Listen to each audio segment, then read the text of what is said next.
So talaga hubang discretion ng Pangulo itong pag-reorganize ng National Security Council, Professor?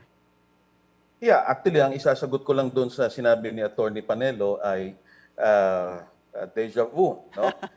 Kung natatandaan natin, nung panahon ng dating Pangulong Duterte, tinanggal din naman ng dating Vice Presidente Leni Robredo, no? Kasi national security nga yan, eh, no? So, kung sa tingin ng mga opisyal ay hindi makakadagdag o hindi kailangan o meron pang ibang considerations or reasons kung bakit hindi isasama sa National Security Council, eh talagang discretionary yan sa Pangulo. Because at the end of the day, when we speak of national security, that is plain and mainly an executive function, which is obviously nasa presidente. At hindi totoong sasabihin na bago ito, no? In fact, but ang balasahan ay laging ine-expect, no, sa National Security Council, depende sa Pangulo. Nung panahon ng dating Pangulong Cory Aquino, doon lamang idinagdag sa pagkakaalam ko, doon lamang nagkaroon ng pagkakataon na isinama ang pangalawang Pangulo sa National Security Council. Ganun pa man, bago matapos ang termino ng dating Pangulong Cory Aquino, ay tinanggal din ang dating pangalawang Pangulong Doy Laurel. Laurel, Ano? opo. Yes, I that's see. right. So, panahon pa ho pala ni dating Pangulong Cory Aquino. Siguro ho kasi it's good to note, no, Professor, that ang nangyayari ho kasi dito ay madalas ang Pangulo ay taga-ibang partido at yung Vice President ay taga-ibang partido, unlike what happened itong huling eleksyon. Yes, given na nga yan, Pinky, no? Kaya nga, pagka sinabing namumulitika lang, eh talagang politika yan eh. It's not something new, no? At hindi nga maiiwasan. Ang bottom line kasi dito, bakit mo kailangang tingnan mabuti kung sino ang magiging miyembro ng National Security Council? Eh kaya nga, national security. Eh ano ba ang nangyari nitong mga nakaraang linggo, nitong mga nakaraang buwan?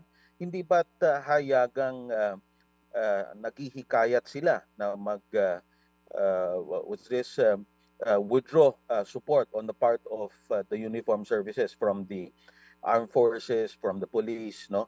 And popularly, they've been asking everyone to go to EDSA. And for several days, EDSA was filled with people, no? But never to a point that actually reached the level na magkakaroon talaga ng popular uprising or extra-constitutional Okay.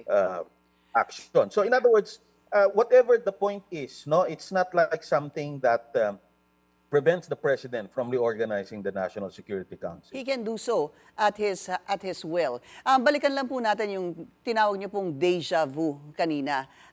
Yun po kasi yung sinasabi niyong noong panahon ni dating Pangulong Rodrigo Duterte, hindi ho ba, ay nagkaroon ng, hindi ho kasi naman talaga tinanggal per se. Pero ang nangyari ho noon, Professor, kung hindi po ako nagkakamali, ay pinagsabihan po si dating Vice President Leni Robredo na to desist from attending any of the cabinet meetings through the cabinet secretary and I believe through Senator Bongo. Tama ho ba ako? That's right. That's right. So again, there are 1,001 ways of skinning a cat, so to speak. Whether or not there was a memo saying and officially reorganizing the National Security Council, or there's just an advice for you that you shouldn't be attending it, it's the effect and the result is the same. So yun din yun. I mean, magkaiba lang ng approach Opo. ang nangyari. Pero ang ending ay pareho. Exactly, Opo. exactly. Professor, ito pong hidwaan sa pagitan ni Pangulo at ni Vice President Sara, dahil ho kaya dito sa nangyaring pagtanggal nga ho sa kanya sa NSC, what could be the possible ending and could this make the situation worse? It's really difficult to second guess, Pinky. I hope I can anticipate, no, what can happen next. All I'm saying is, there are sensitive matters which are discussed only in the National Security Council.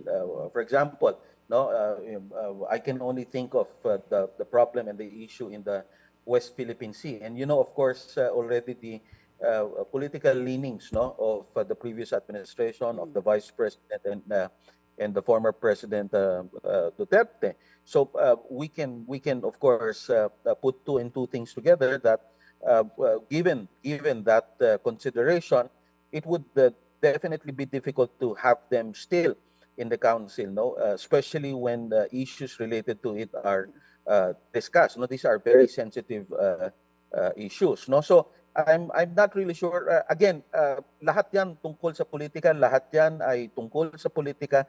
So hindi natin maiwasan na kasama 'yan, no. But at the end of the day, malaking factor nga din na pinag-uusapan doon yung mga sensitibong mga issues sa national security. Opo. At hirap yung meron kang kasama doon na hindi ka sigurado kung maaasahan mo pagdating sa usaping mga sensitibong Seguridad. ganyan. Maraming salamat. Political Analyst, Professor Edmond Tayaw. Thank you, sir.